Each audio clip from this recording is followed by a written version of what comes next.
After an unbelievable all-star 30-30 season in 2021 for Cedric Mullins, it's kind of been back-to-back semi-disappointing years for the Orioles center fielder. So we'll look back on that season and think, if he stays healthy, can Cedric Mullins bounce back in 2024? That's all coming up on this episode of the Locked On Orioles podcast.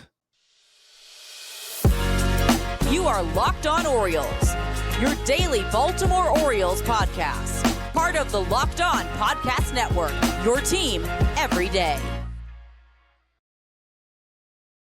Hey there, Orioles fans. Today is Friday, December 29th, 2023, and welcome back into the Locked On Orioles podcast, part of the Locked On Podcast Network, your team every day. As always, I'm your host, Connor Newcomb. And coming up on today's episode, we are continuing our Orioles 2023 season player review series. We're looking at two of the center fielders on the Orioles roster today, reviewing the seasons for Cedric Mullins and for Ryan McKenna. For Mullins, we'll take a look at, how the injuries really hurt him this year, missing multiple stints, and really how bad he was after coming back from those injuries. We'll talk about what his future is with the Orioles. Only 2 years left on his rookie deal. Will the O's extend him? Could he potentially be traded? And then we'll talk about Ryan McKenna as well, who actually had his best offensive season this year, but in a diminished role, spent more time in AAA, and quite frankly, seems to be being squeezed off the roster. So does McKenna even have a role on the 2024 Orioles? We'll chat about that as well. All coming up on this episode of the Locked On Orioles podcast, which is brought to you by FanDuel. Make every moment more. Right now, new customers get $150 in bonus bets with any winning $5 moneyline bet. That's $150 just if your team wins. So visit FanDuel.com/lockedon to get started today. So we are rolling on in our season review series for the Orioles players. Only got a few more episodes to go in this series to get to really every player who made an impact for the incredible AL East winning 101-win 2023 Orioles. But this is our final episode of the calendar year 2023. We will be back next week with 3 more episodes, but next Monday is January 1st. So here on December 29th, the final episode of 2023. And definitely wanted to thank you all for all the listening you've done, all the watching you've done of this podcast. I mean, the Locked On Orioles podcast saw incredible growth in the year 2023, helped by an amazing Orioles season, but that's all thanks to you all as well. And so I'm not going to do like my full 2023 recap on today's show. Going to stick to Mullins and McKenna mostly, but I did want to do that next week on the show. So most likely coming up Monday and potentially Tuesday, whatever is our first episode of next week, that is going to be like the full look back on the 2023 calendar year for the Baltimore Orioles. But what I wanted to do with it is give you all a chance to kind of weigh in. I was going to take a look at, what the best game was, the best moment, the craziest plays, the best players, the things that made you scream in a good way, in a bad way. But I'm going to leave it mostly up to you all to make those decisions. So these are kind of going to be the Fans' Choice Awards for the Orioles in 2023. So there will be a Google form, basically a survey for you to fill out that will be linked in the description of the podcast, wherever you listen, on Apple, on Spotify. Make sure to leave a 5-star rating and a review if you can as well. It'll also be linked in the description of the YouTube video here. Make sure to like, comment, and subscribe to the Locked On Orioles YouTube channel. We will also post it on our Twitter account at Locked On Orioles. I'll put it up on the Instagram account, Locked On Orioles, that I haven't used a lot, but it'll be up there. And again, if you don't have any other way, can't find the link, whatever it is, email me, lockedonorioles@gmail.com, can send you that link to fill that out. And if you have any questions, thoughts about the show, whatever it may be, email that email, lockedonorioles@gmail.com. But again, look out for that survey. Make sure to fill it out anytime this weekend and kind of get to the results and recap the 2023 year for the Orioles coming up on an episode next week. But for now, we're going to review the season starting with Cedric Mullins. And you look at the end of the year numbers for Cedric Mullins, and I don't think he's going to win many of the awards things we're going to give out next week. Now, there's definitely some moments where Cedric Mullins was incredible this year, and a lot of the defining moments of the Orioles actually involve Cedric Mullins from this season. But if you look at his entire body of work, it was really the worst of his 3 full seasons he's been in the big leagues. Now, he first came up back at the end of 2018 and played part of that year, part of 19, part of 2020 in the big leagues, but was never a regular until he broke out in 2021 with the All-Star year, the 30-30 season, and was amazing. He comes back in 2022 and certainly takes a step back, but he still stayed healthy and he was still a productive player. He took another step back, and a lot of that was because of injury in 2023. He only played in 116 games this year and had 455 plate appearances for the Orioles. 233 batting average was the lowest for any full season for Cedric. A 305 on base percentage was the same to go with a 416 slugging. He still did hit 15 home runs despite limited playing time, had 23 doubles, was only able to steal 19 bases, somewhat because of the injuries. 10% walk rate was pretty good. 22% strikeout rate was also the highest of his career. And when you add it all up, it was still a positive, productive season. He was worth about 2 wins, according to FanGraphs WAR. Now, that's not nearly what he was the last 2 years, but that's because he posted 7 defensive runs saved in center field, was still a very, very good defensive center fielder when he was out there. But the bat just wasn't there, and he actually finished the season as a below-league average bat. He finished with a 99 WRC+. Again, that is a number that kind of encompasses all of your offensive statistics, with 100 being league average. He was at 99, which means he was slightly below league average as a hitter this year. At best, you could say he was a league average bat with a good glove, and that is still a valuable major league player. As you can see, when he is on the field, he's making a difference. But it definitely hurt that he sustained those injuries.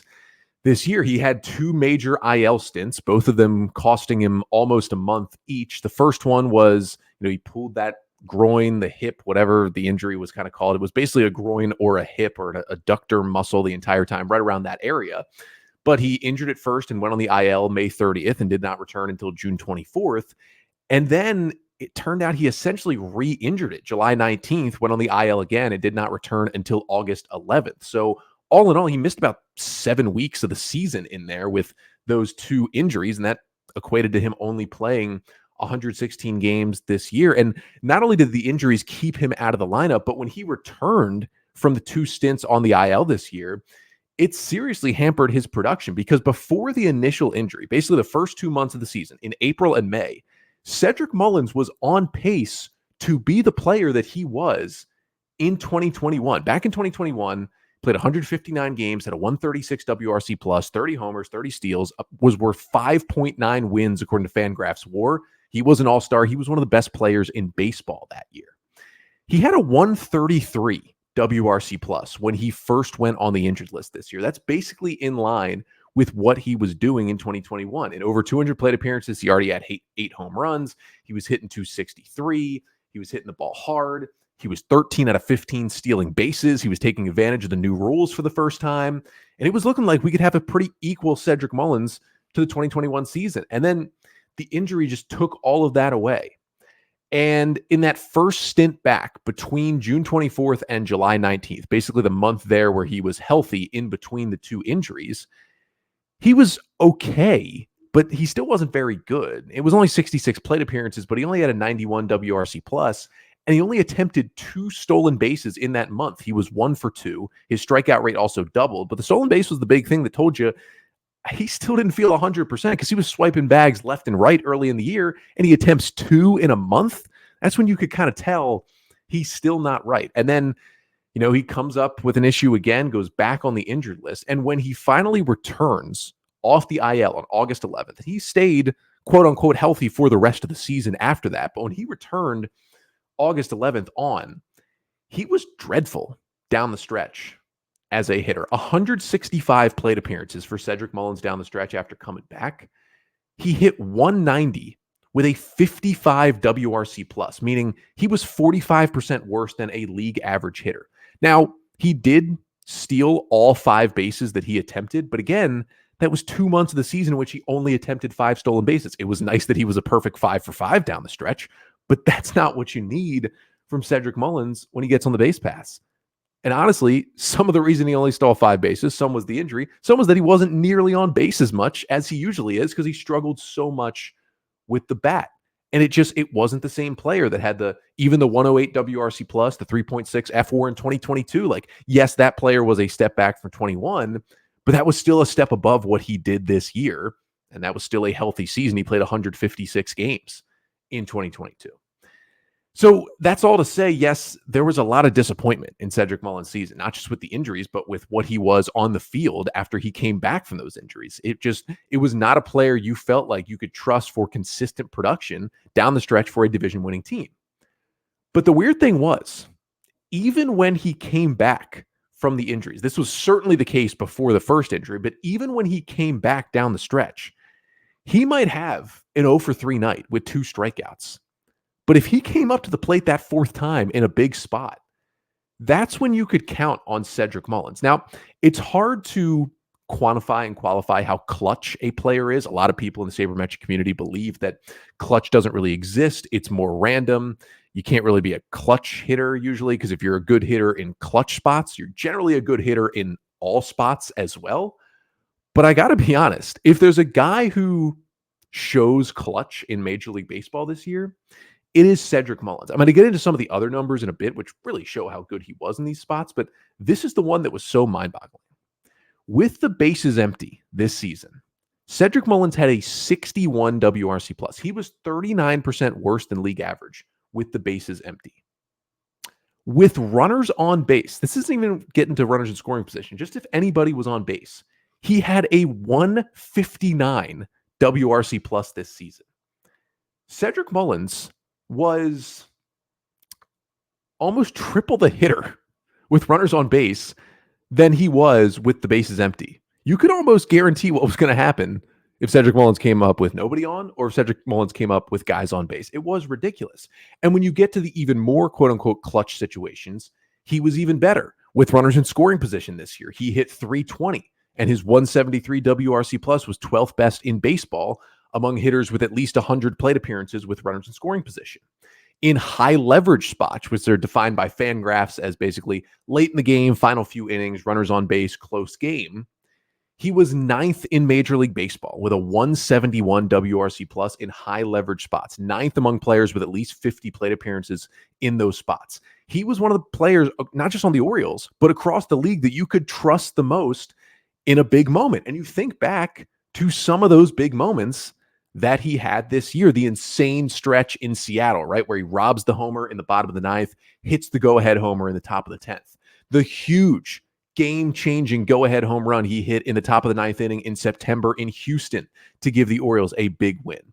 The walk-off sac fly that he had in that Sunday game against the Rays that clinched the playoff spot for the Orioles. And there were many, many more wrapped in for Cedric Mullins as well. And heck, he even hit for the cycle this year. If you go all the way back to then, remember that night against the Pirates, hits a 3-run homer in the 8th inning to complete the cycle. Like, he had some incredible moments this season. But it was just such a weird year, because when you just think about the moments of Cedric Mullins, you think, oh, he must have had an amazing year. But everything else around those big moments was just not good, at least offensively, for Cedric Mullins. Again, he still kept up his defensive performance, but he had his highest strikeout rate and his lowest average and his lowest on base and, his highest launch. Like, he wasn't the same hitter. He was a different hitter. He was hitting the ball on the ground less, which is usually good, but it honestly meant more pop-ups for him. He was still hitting less line drives, more lazy fly balls this year. He was pulling the ball way more than he ever had. Did have his highest max exit velocity, but it wasn't his highest average exit velocity. Just in general, a weird year. And he had more troubles with fastballs too this year. And that could have been some of the injury. He had much more trouble hitting high velocity than he ever had in his career. And then the other thing that was weird was just he lost the splits that we saw last year. Remember when he was so good in 2021, he dropped switch hitting. He became fully a left-handed hitter. And while he was still better against right-handed pitching that year, he hit lefties really well. And that's what made him so good. Then last year, he was a disaster against lefties. He had just a 68 WRC plus in 2022 against lefties, but a 124 against righties. He was still great against right-handers. That's what made him still a productive hitter last year. This year, he was basically the exact same thing against righties and lefties. Against lefties, he hit 233 with a 97 WRC plus. Against righties, he hit 233 with a 99 WRC plus. Had a couple more homers against righties. That was about it. That was the only difference versus righties and lefties. So he figured out the lefty sum and lost a lot of the leverage against the right-handers. Just a weird year for Cedric Mullins. So you add all that in with the on base going down and, the injury issues. And that was the reason why for most of the season, Cedric Mullins, once he came back from the injury, just was not the Orioles leadoff hitter. That job went to Gunnar Henderson some, and Adam Frazier got it a little bit, and Austin Hayes got it a little bit, and Adley Rutschman got put into that role some. But it just wasn't Cedric Mullins' job. Even when he was back in the lineup consistently late in the season, he was hitting 6th, 7th, 8th, 9th in the Orioles order, which honestly at that point, I felt like was a better spot for him because he was struggling so much at the plate. You still wanted him out there because he could still steal a bag, he could still get the clutch hit, and he was so good still defensively in center field that you wanted him in the lineup. And I've been saying for a while that I would like to see the Orioles extend Cedric Mullins, and I think he would be a great center fielder for years to come who hits 8th or 9th in your order every day. I think that means you have a really good lineup put together. And I still believe that. I still think he should get that extension. We'll talk about that in a bit. But in terms of a leadoff hitter, I mean, unless he has a huge bounce back where the OBP numbers go back up and he's healthy, I don't see him hitting leadoff anymore because, yes, he is kind of more of the old school prototypical leadoff hitter. He's a left-handed hitter, hits the ball around the ballpark. He has good speed. That's not really baseball anymore. Like Adley Rutschman, much better leadoff hitter, dude, by far leads this team in on-base percentage. And Brandon Hyde didn't like to hit Adley leadoff all the time because he felt like, he was being rushed, getting off the field, catching the top of the first and having to get ready and hit to lead off the bottom of the first, especially with the pitch clock and the timer in between innings. But he did it some, and I feel like Gunnar Henderson fits that spot well. And there are guys coming through the O's system who are coming up to the bigs who could really fit that spot well too. So I just think, unless there's a huge turnaround, Cedric Mullins probably isn't this leadoff hitter anymore. But then you kind of get to the question of, well, what's his role for the Orioles, right? Because for 2 straight years, he was that guy penciled in number 1 in the order, essentially in 2021 and 22. That was not the case this season as the team got better. So where does he fit in the future?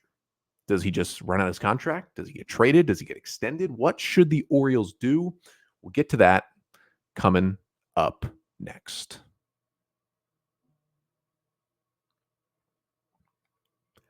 But first, this episode of the Locked On Orioles podcast is brought to you by FanDuel.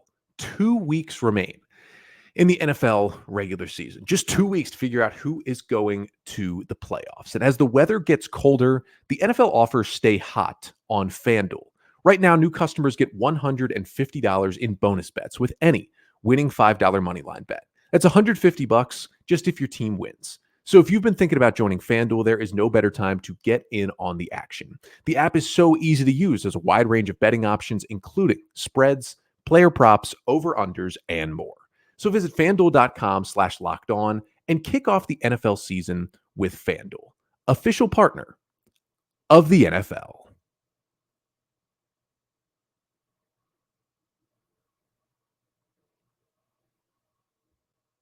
So I kind of laid out what 2023 looked like for Cedric Mullins. And at this point, he's got 2 years left as an Oriole before he would hit free agency. He, according to MLB trade rumors, is going to be due around $6.4 million in arbitration for his 2024 season. That number can't go down for 2025, and you would assume, at the very least, goes up a little bit. So you can guess Cedric Mullins due to make $8, $9, $10 million probably in his final year in 2025. Now, 2 years, $15 million for the rest of the Cedric Mullins contract is pretty good for a player who still brings a lot of value, even if the bat is not there. And that was the case this season. But he is a free agent after 2025, 2 years left. And we haven't seen the Orioles give out an extension or really negotiate those extensions with anyone at this point. To me, if the O's are worried about money, and John Angelos is talking about how if he gives out $100 million to a player in an extension, the team will go financially under and he'll have to raise ticket prices, like it's all a lie. But he's saying those things because he's not willing to spend that money. To me, if the O's were going to extend any players, guys like Cedric Mullins, Anthony Santander, and John Means, to me, would be like the easiest candidates. Santander and Means are free agents after this year, and then Mullins a free agent after 2025. They seem like the guys who would fit this model perfectly because they're not guys, I don't think any of them are going to command, at least at this point, $100 million if they were to hit free agency. Instead, these are guys you could tack on, tiny extensions, right? 2 years, 30 million, 2 years, 40 million to a couple of these guys to just get them to stick around a little bit longer, right? You don't have to commit 6, 7, 8 more years to any of these players, but 1 or 2 or 3 more years to continue to bridge that gap. And I like it for John Means because he'd just be, as long as he's healthy, a veteran pitcher at the back end of that rotation. I like it for Santander because at the very least, he can be a DH moving forward. And he's still a very productive hitter. And I like it for Cedric Mullins because even if the bat is faltering, he is such a good defensive center fielder that if you even extended him for like 2 extra years, I still think he would be very valuable through 2027. And then at that point, you can figure out, all right, here's what we have in Bradfield and Beavers and Fabian and Cowser and, these next crop of young players they bring up as well. They can really figure out what they have. And Mullins would be a great leader, I think, to just hit 8th or 9th in the order every day and maybe sit against some left-handers and play a really, really good center field. And I don't think he'd be super expensive if you gave him out an extension. But the flip side of it is, if the Orioles aren't even considering extensions for any of these guys, and they feel like Mullins is just never again going to be the player, the incredible all-star player that he was in 2021, which could certainly be the case, would they look at trading him? I mean, Mullins was not drafted by this regime. He was a Dan Duquette draft pick. He was already in the big leagues by the time Mike Elias took over this team in November of 2018. And although Cedric Mullins has done amazing things for the Orioles, he's not an Elias draft pick, an Elias development guy. Like, he was mostly in the majors when Mike Elias was here. And, if the O's are going to operate like the Rays, like the Guardians, like the Brewers, these guys who are getting close to free agency, like Santander, who I just mentioned, and Mullins, who's 2 years away, they start to think about, do those trades come? Do we make those trades before they get too expensive or before we lose them for nothing in free agency? And one thing we have heard is that whenever the Orioles have engaged any trade talks with the Marlins continue to seem like a perfect trade fit for the Orioles, right? They have too much young pitching. The Orioles have too much young hitting. They should swap some of those guys at some point and make a good deal here.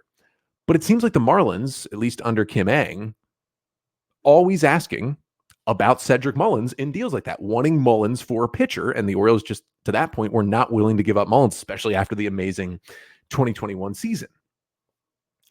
Now, are the Orioles more willing now that they drafted Bradfield, now that they have Cowser and they have other guys in the outfield? Now that maybe the Marlins, under a different GM with Kim Ng gone and Peter Bendix in there who came over from the Rays, are they more willing to make that kind of deal? Are the Orioles looking to trade Cedric Mullins? Now they feel like they may have their long-term replacement. They drafted a center fielder in Enrique Bradfield Jr. in the first round in 2023. He's a guy who, still needs to go fully through the Orioles hitting development program, but with his tools and how good he was at Vanderbilt, he could be a fast riser through the system. And at the very least, I think he should be ready, if the Orioles believe in him, to be the everyday center fielder by 2026, by the time Mullins would hit free agency and leave. But do the Orioles think Bradfield can be ready by opening day 2025? If they think that, and he's got support with, Cowser being able to play some center field and other guys being able to play some center field, are the Orioles willing to trade Mullins next offseason? Here's the one thing about a trade. I would not trade Cedric Mullins.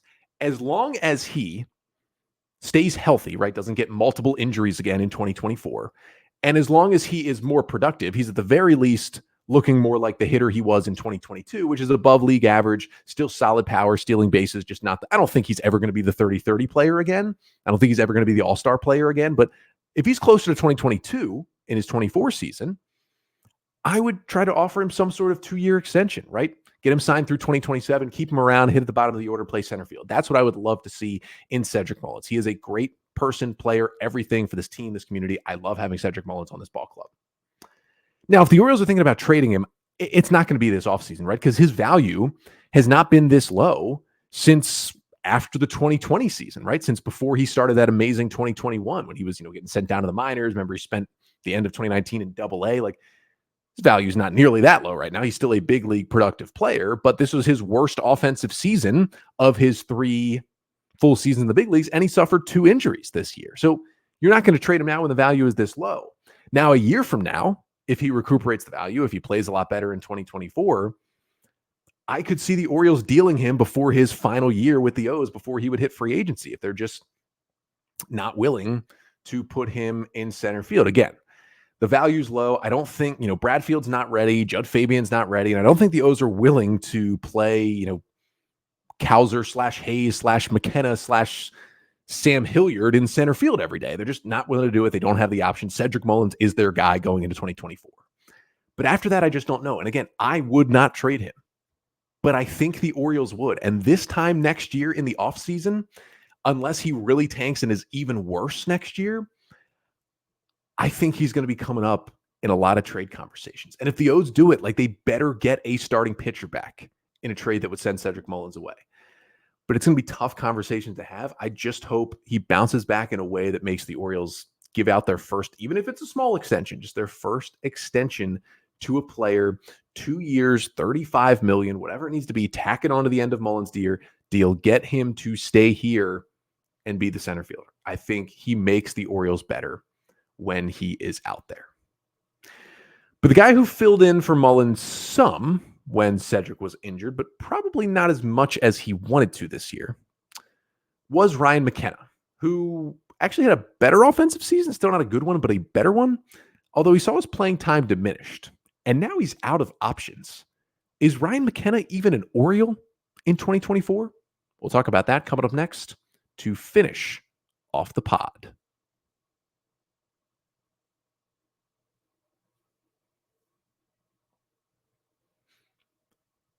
So as Cedric Mullins missed, a good amount of time, 6-7 weeks last year, you would have thought, oh, that means maybe Ryan McKenna is getting some serious playing time to kind of give him one more shot to show that he sticks on this team. Except that's not what happened, right? The Orioles signed Aaron Hicks shortly after Mullins went down in late May, and Hicks himself ended up on the IL multiple times, but Hicks was so productive, and they gave Colton Cowser a chance to come up, and he did struggle, but he got some time in center field. And Austin Hayes played a little center field right after the injury too. And certainly McKenna was out there. But I don't think Ryan McKenna got as much playing time as he would have wanted due to a Cedric Mullins injury. All in all, Ryan McKenna in 2023, 89 games played and 139 plate appearances. He hit .254 with a .316 on base and a .361 slugging, 2 home runs, a 7% walk rate, and a pretty bad 29% strikeout rate on the year. Also, he had a 90 WRC plus, which was the best of his 3-year big league career. He first got to the bigs in 2021 with the Orioles. That's still 10% worse than league average, and that was his best offensive season of the 3. And it was honestly aided by a lot of luck. Ryan McKenna had a .354 BABIP this season. BABIP is batting average on balls in play. Generally considered that anything above like 280 or 290 is pretty lucky. Like, if you're over 300 and this high over 300, there's just a lot of luck involved. Like, you're getting balls to fall that shouldn't be falling. He got that, and he still only hit .254 with a 90 WRC plus. He stole 5 bases. He was good in the outfield, 3 defensive runs saved in the outfield, played all 3 positions, left, center, and right at times for the Orioles this year. It was mostly, once again, a pinch runner, a defensive replacement, would start against some lefties as a right-handed bat. But it was weird because he had his best career numbers pretty much across the board offensively. And yet, of his 3 seasons, it was his least number of plate appearances and the least playing time that he's gotten. Now, most of that is because this Orioles team was much, much better, but he was pretty bad in 2022, and he was horrendous in about 200 plate appearances his first year in 2021. Now, it was quite an up and down season for Ryan McKenna, right? He makes the opening day roster. Game 2 of the year, he drops that fly ball in left field at Fenway Park that luckily didn't completely define the Orioles season, but it could have at least defined his. And he held on until early July. He was optioned on July 5th, recalled July 25th, optioned again August 11th, recalled on August 19th, optioned again on September 14th, recalled September 20th, and then optioned again on September 27th. And that was the end of the Ryan McKenna season. So he was still with the team for the majority of the year, but he was only optioned once in 2022. Like, he was much more up and down in 2023. And the Orioles were using that to their gain because Aaron Hicks was performing so well and Cedric Mullins was making his way back, and they were giving Cowser a chance and Kerstad a chance. And of course, they still had, Hayes and Santander out there. They were even playing Jorge Mateo in center field a little bit. That they were utilizing those guys and not utilizing Ryan McKenna. What they were utilizing with McKenna was the options he had left. And 2023 was McKenna's final option year. So he goes into next season while he still, was not a free agent until, after 2027. Like, he's got, plenty 4 years of control left, but he has no more minor league options, which means if the O's did try to send him down to AAA, or if he didn't make the opening day roster next year, he would have to pass through waivers and would be available to every other team before he could potentially go to Norfolk and stay in the O's organization. Now, I'm not sure how sought after Ryan McKenna is at this point if he were to end up on waivers at some point, but that makes him much less valuable to the O's as a fifth outfielder type if he has no options. And I talked about this last week. Make sure to go back and listen to the episode where I kind of broke down the case between Jorge Mateo and Ramon Arias, looked at their seasons and talked about, hey, if the O's can only choose one because the infield's getting so crowded, who would they keep on the 2024 roster? And I actually settled on Mateo over Arias because I felt like just a little bit of Mateo that we saw in the outfield, and obviously the base running and the speed factors into the defense, but the fact that the O's trusted him to play some center field, not just in like blowouts, like in real situations last year, tells me that as a right-handed bat and Mateo who can still hit lefties and can play center field, he can basically take the job, I think, of Ryan McKenna. I think if the infield's getting too crowded, there's a little more space in the outfield than there is in the infield right now for the O's. He can take Ryan McKenna's job. Like Ryan McKenna, at least offensively in the past, he had hit righties, or he had hit lefties, excuse me. He didn't even hit lefties this year. He found out how to hit righties. He had a 76 WRC plus against left-handed pitching this season. That was like the one thing he did well at the plate. And he was still striking out a lot and couldn't even do that. Jorge Mateo, as bad as his bat was, he was still above league average against left-handed pitching in 2023. I honestly think now that Ryan McKenna is out of options, I mean, you've got Hayes, Mullins, Santander, Kjerstad, Hilliard, Cowser, Stowers, all in the 40-man roster in the outfield along with McKenna. With all those options, and the fact that Mike Elias multiple times this offseason, when asked about like, hey, would you think about adding any hitters? You know, they're pretty stacked at hitters. They're looking to add pitching this offseason. Elias has said basically that we're pretty much good, but we are potentially looking at a right-handed hitting outfield bat if we were going to add anything. You know who's a right-handed hitting outfield bat? Ryan McKenna. That tells me his time is pretty much done. Now, he's still on this 40-man roster, and for good reason. There's been no reason to kick him off yet. It's not like the O's have absolutely needed a spot at any point on the 40-man this offseason. But I think it's kind of done for McKenna, unless he just has this incredible spring training. He comes in with all this work this offseason, a change swing, making more contact, hitting well, still playing the great defense. Unless that happens, and he wasn't even as good defensively this year, not even just the drop pop-up. And yes, he had, you know, a couple of cool moments. The walk-off home run against the Mariners was a big one in the 10th inning. But other than that, I mean, what did McKenna really do for the Orioles this year? And if you feel that even for, you know, Mateo played center field for 20 innings this year. If you feel Mateo can play the outfield for, let's say, 50 innings in 2024 and do it an okay job, he gives you more on the base pass. He can also play the infield. And at this point, he hits lefties better than McKenna does, which is kind of their job on the team. I'm not only keeping Mateo over Arias, I'm keeping Mateo on the roster over McKenna as well. And I just think when it gets to the point when the Orioles have to make their opening day roster next March, I think Ryan McKenna could get DFA'd. Now, that doesn't automatically mean he's going to be gone because there's no guarantee that another team would claim him. But he does have a lot of team control left. He is still young. He was once a top 10 prospect in the Orioles system and a fairly high draft pick. So someone could claim him, especially a rebuilding team that needs an extra outfielder. But in general, I think Ryan McKenna's done. Now, I wouldn't be surprised if he at least started the year on the team next year. And they felt it out for a couple of months. Maybe if they're keeping Jackson Holliday and Joey Ortiz and others, maybe Colton Cowser still down in AAA to start the year next year, certainly there could be a roster spot for Ryan McKenna to begin the season. But at the very least, at some point early next year, April, May, June, I think McKenna's just going to get DFA'd. I mean, there's just no more space for him on this roster, and he's just really not contributing in any discernible way for the O's. So that's kind of my big prediction for Ryan McKenna. I just think that, and maybe even by opening day, he's in another organization, and it's not because of a trade. It's just he hasn't grabbed his chances, and he's now been surpassed by a lot of players. And I do really think that another tick for Jorge Mateo is that I think at this point he could do Ryan McKenna's job. But that'll do it for today's episode. Thank you so much for listening, for watching. That'll do it for 2023 on the podcast. An amazing year here at Locked On Orioles. Remember, next week, we will be back to kind of recap all of 2023 for the Orioles and for the podcast as well. Make sure to look in the description for that link to that survey to kind of fill out what your favorite Orioles moments, your favorite podcast moments were from 2023, and we'll talk about them when we return on the pod next week. But until then, have a happy new year, I am Connor Newcomb, and this has been the Locked On Orioles podcast, part of the Locked On Podcast Network. Your team every day.